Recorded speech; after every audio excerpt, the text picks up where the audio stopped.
암은 대한민국 성인 사망 원인의 23%를 차지하는 주요 질병입니다.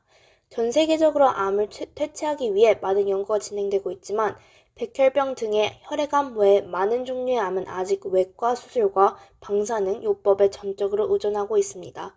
따라서 암 발병 후 암의 종류와 위치에 따른 맞춤형 치료와 사전에 암의 발생 여부를 진단하여 암을 예방하고자 합니다. 저희는 바이오 인포메틱스를 활용한 암 맞춤형 치료 탐구를 목적으로 하고 있습니다. 암을 진단받은 환자의 유전자를 분석하여 돌연변이가 일어난 유전자에 대한 적합한 치료 방법을 제시하고 이를 분류하여 최종적으로 질병 초기 단계에서 최적의 치료 방법을 선택할 수 있도록 하는 것이 가장 궁극적 목표입니다. 암은 정상세포가 갖고 있는 세포 분열의 특이성을 상실하여 일어나는 조직의 자율적인 과잉 성장으로 인해 발생하게 됩니다. 세포의 비정상적인 증식에 의한 종양을 양성종양과 악성종양으로 분류할 수 있습니다. 양성종양을 일으키는 종양세포는 정상세포와 비슷하여 그 주변의 세포들과 확실한 경계를 이루고 있습니다. 증식도 느리고 다른 부위로의 전이가 없습니다.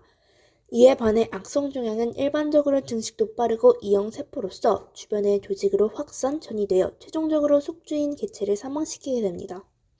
또한 암은 세포 증식 제어계의 DNA가 이상을 일으킨 현상을 말하는데 이와 같은 DNA에 변형된 유전자 정보에 의해 암과 관련된 단백질을 합성하므로 이 DNA를 암 유전자라고 부릅니다. 암 유전자는 본래 암을 형성하기 위한 것이 아니라 증식 제어 유전자로서 변이나 비정상으로 활성화됨으로써 암을 유방시키게 되므로 표로 언거주인이라고 부릅니다. 또한 고등동물의 유전자 중에는 세포 성장을 억제하는 유전자들이 있으며 이들은 세포 성장, 생존 분할을 조절하게 됩니다. 따라서 이들 유전자는 세포의 암 변형을 억제하는 기능을 갖고 있습니다. 이들 유전자의 이상으로 세포 성장 억제 기능을 상실되면 세포 과잉 성장이 초래되면 결과적으로 암이 발생하게 됩니다. 바이오인포메틱스 기법과 프로테오믹스 기법을 융합한 사례로 자궁 내막암의 진단 및 치료에 타깃이 될 수 있는 단백질 바이오마커의 개발을 연구한 결과를 발표하겠습니다.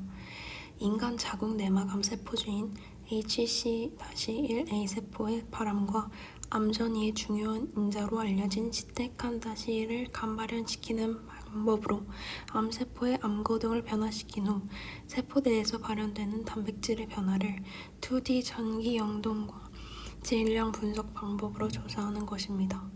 대조군과의 비교를 통해 총 14가지의 단백질의 발현량의 차이가 나는 것으로 밝혀졌습니다. 단백질을 확인할 때 기능에 따라 단백질의 안전성과 회전 속도에 관여하는 단백질 그룹, 산화 스트레스에 반응하는 단백질 그룹, DNA 수선에 관여하는 단백질 그룹, RNA 처리와 운송에 관여하는 단백질 그룹으로 구분된다고 합니다.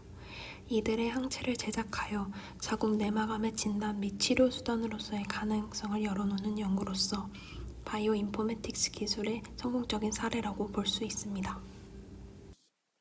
암은 각기 다른 발병 요인과 분자적 구조 등을 가지는 질병들의 집합입니다. 그러므로 같은 종류의 암을 가진 환자라도 환자 고유의 유전적 분석 결과가 다르게 도출되며 그에 따른 약물 반응성 또한 다르게 나타나게 됩니다. 따라서 전통적인 암 치료 방식에서 발전한 개인화 암 치료가 요구됩니다. 개인화 의료, 즉 맞춤 의료란 지금까지의 의료와 별개의 것이 아닌 조금 더 진화된 의료 형태로 치료 반응에 영향을 미치는 유전 요인과 환경 요인을 고려하여 개개인에 맞는 치료법을 제공한다는 의료 형태를 일컫습니다. 암은 치료 과정이 복잡하고 개인차가 심합니다. 이 같은 경우에는 수술, 방사선 및 항암 치료와 같은 표준 치료로 다스리는 것이 일반적입니다.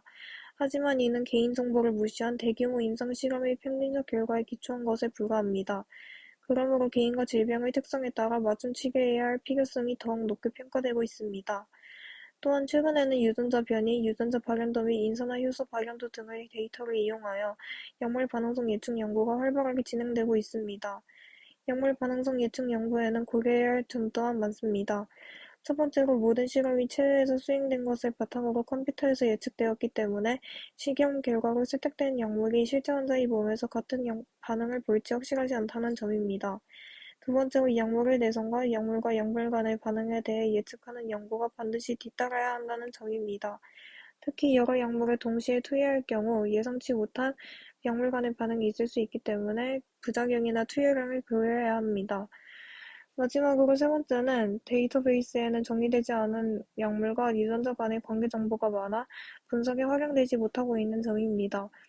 문헌 정보 분석을 통해 밀도 있는 데이터베이스를 구축하는 과정도 연구의 중요한 한 분야이기 때문에 필요합니다.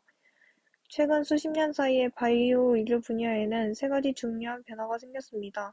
첫째, 유전체 서열 판독 기술을 포함한 다양한 오믹스 기술이 개발되면서 바이오 의료 정보량이 크게 급증했다는 것입니다.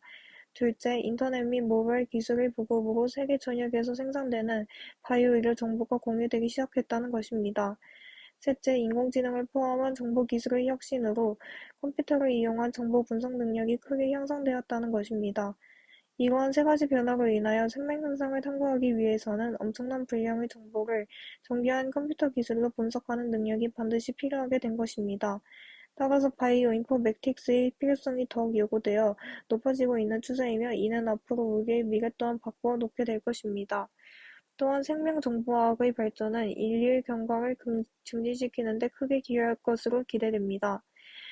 미래에는 개인별로 유전체를 분석하여 사전에 질병에 걸릴 확률을 알려주고 이를 예방할 수 있는 방법을 제공받음으로써 기본적인 건강 상태를 크게 향상시켜 줄 것입니다. 그리고 인공지능의 도움을 받아 진단함으로써 병을 조기에 진단하고 오류를 최소화하게 될 것입니다. 실제로 병에 걸렸을 때에도 개인의 유전체에 대한 질병 특이적인 분석 결과를 바탕으로 최적화된 개인 맞춤형 치료를 진행할 수 있게 될 것입니다.